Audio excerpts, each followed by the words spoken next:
मित्रों नमस्कार, मैं मुकेश उदैनिया आप सभी का आपके अपने चाहते चैनल सीधे बोल में स्वागत है। और आपसे बार बार निवेदन कर रहा हूं कि हमारे चैनल को सब्सक्राइब करें।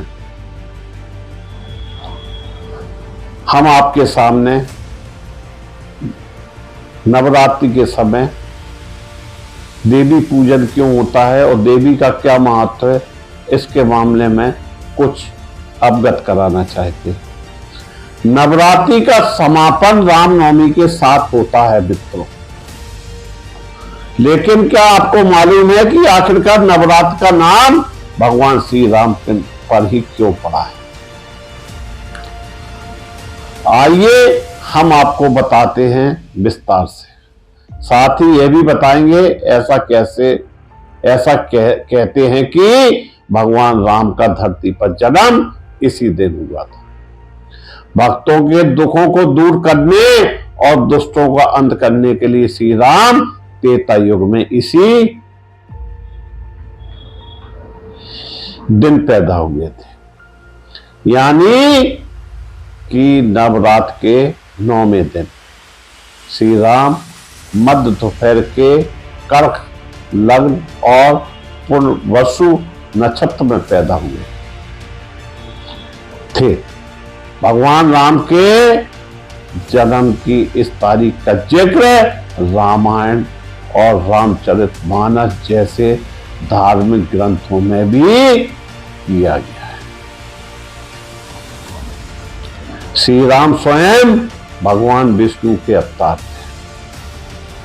भगवान राम और रावण के बीच युद्ध की कहानी भी नवरात्र से जोड़कर देखी जाती है। ऐसा कहते हैं कि जिस वक्त भगवान श्री राम सीता को रावण के चंगुल से छुड़ाने के लिए युद्ध कर रहे थे, उस समय रावण पर विजय पाने के लिए भगवान श्री राम ने देवी दुर्गा का अनुष्ठान किया था।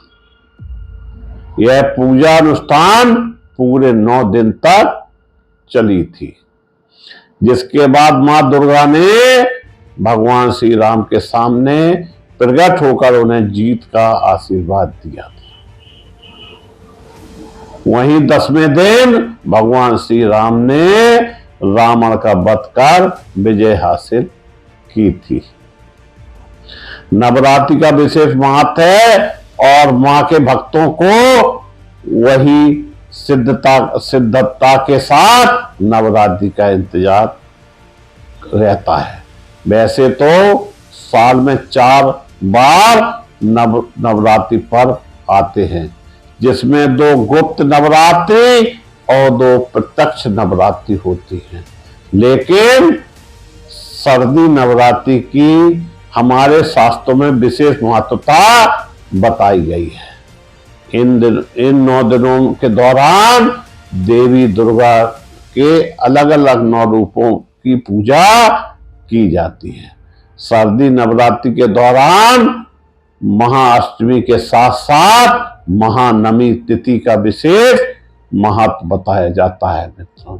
हिंदू पंचांग के अनुसार अश्विनी मास के शुक्ल पक्ष की नवमी तिथि को महानवमी कहा जाता है और महानवमी को मां दुर्गा के सिद्धिदात्री स्वरूप की आराधना की जाती है। महानवमी को सिद्धिदात्री की पूजा की जाती है और ऐसा माना जाता है कि जो भी भक्त पूरे श्रद्धा भाव से देवी दुर्गा के इस रूप की उपासना करते हैं, वह सारी सिद्धियों को प्राप्त कर लेते हैं।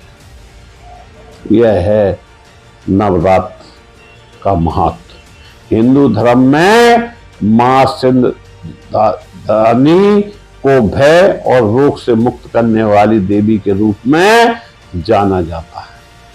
माना जाता है कि मां सिद्धदात्री की कृपा जिस व्यक्ति पर होती है उसके सभी कार्य सिद्ध हो जाते हैं।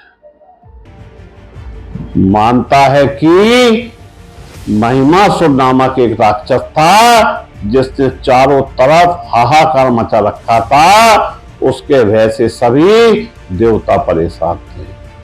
उसके वध के लिए देवी आदिशक्ति ने दुर्गा का रूप धारण किया और 8 दिनों तक महिषासुर राक्षस से युद्ध करने के बाद 9वें दिन उसको मार गिराया।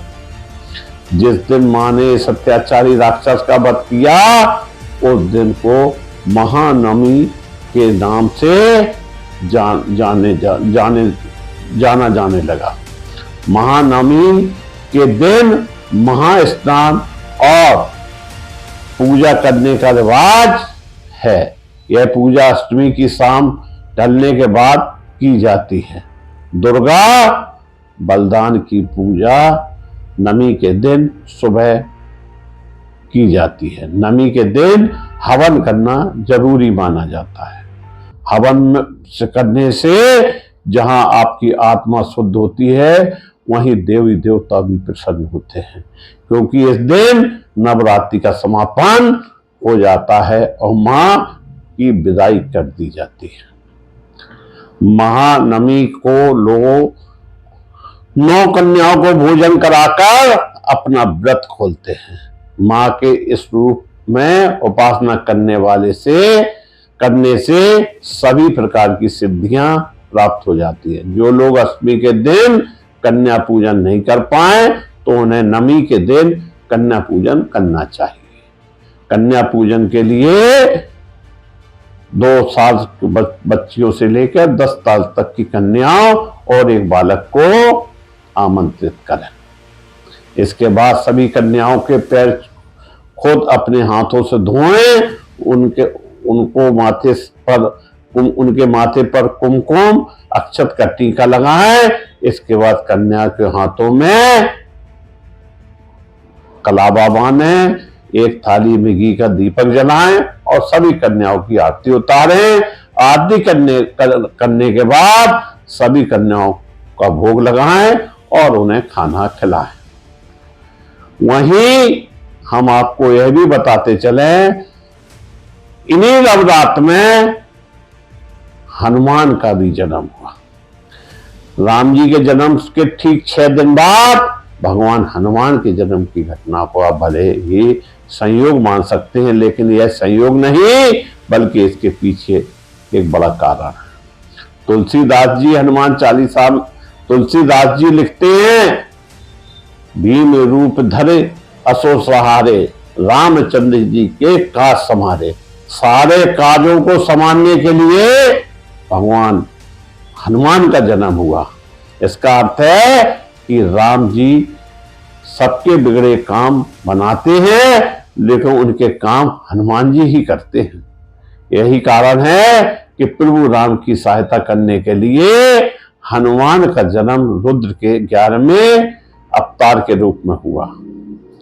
रुद्र यानी भगवान शिव। हनुमान जी शिव के 11वें रुद्र अवतार हैं और भगवान राम विष्णु के 7वें अवतार है। कहा जाता है कि जब भगवान विष्णु ने श्री राम के रूप में पृथ्वी लोक पर असुरों का संहार करने के लिए एक सामान्य मनुष्य के रूप में जन्म लिया तो शिव जी चिंतित हो गए। इस कारण प्रभु की सहायता के लिए वे स्वयं भी हनुमान का अवतार लेकर उनकी सहायता के लिए धरती पर आ गए। इसलिए इस नवरात्र का विशेष महत्व बताया है। हालांकि भगवान के सारे दिन होते हैं और पवित्र मन से जब भी भगवान को याद किया जाए तो वो आपकी प्रार्थना अवश्य पूरे करेंगे।